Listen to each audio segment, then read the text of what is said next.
Bien sûr, de crypto, les infos crypto pour ceux qui n'ont pas le temps, le BTC, les cryptos plutôt stables en ce dimanche matin, les gars. On attend le retour des professionnels ce soir. Et aujourd'hui, je vais vous parler du scénario le plus bearish possible avec l'indicateur le plus bearish que vous pouvez trouver.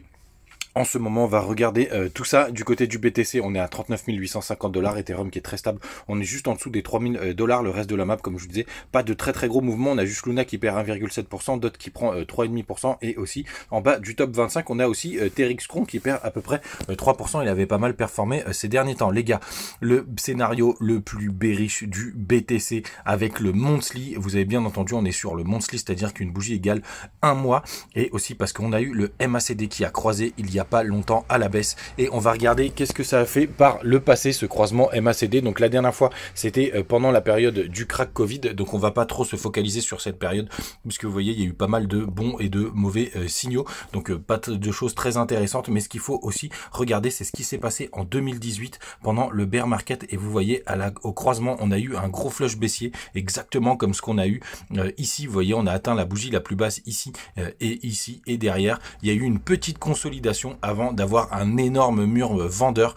Donc c'est pour ça aussi que c'est aussi la version très bearish, puisque vous voyez on a eu cette bougie dégueulasse qui a fait vraiment anéanti tout le monde avant de pouvoir se relancer.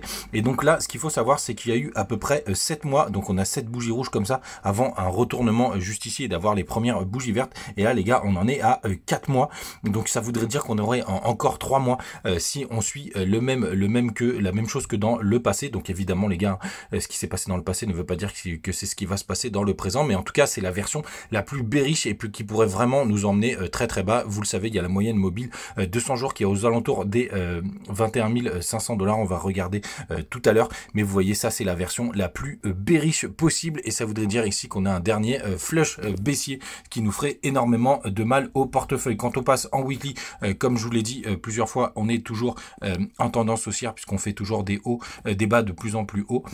Il faudra vraiment qu'on arrive à maintenir et ne pas croiser juste ici. Mais vous voyez la bougie là pour l'instant elle est un chouille dans le vert, mais on est quand même sur une grosse bougie d'indécision. On va voir ce qui va se passer ce soir, mais vous voyez on est toujours au-dessus de ce canal. On va passer en daily. Juste ici, vous voyez, on pourrait faire ce fameux retest de ce canal ici. Donc on va voir. Moi je serais pas surpris quand même qu'on ait un petit rebond, et vous allez me dire mais à combien. Je vais vous montrer juste ici quand on retrace tout le mouvement. La zone de rechargement de short, elle est entre les 41 500 et les 42 000 grosso merdo, et vous voyez là depuis hier on se heurte au 0,236. donc je pense quand même qu'on ira rechercher les 0,382 à 40 600 $. Mais faites attention, sinon les gars, grosse news du jour, ça y est, il y a le mint de Pad Club. Pour ceux qui n'ont pas vu la vidéo, je vous invite à aller la voir, et vous voyez c'est dans 8 heures, vous pourrez avoir vos NFT à revenus passifs. Les gars, j'attends impatiemment de voir ce que va donner ce fameux mint. Faites attention à vous, passez un bon dimanche et à demain.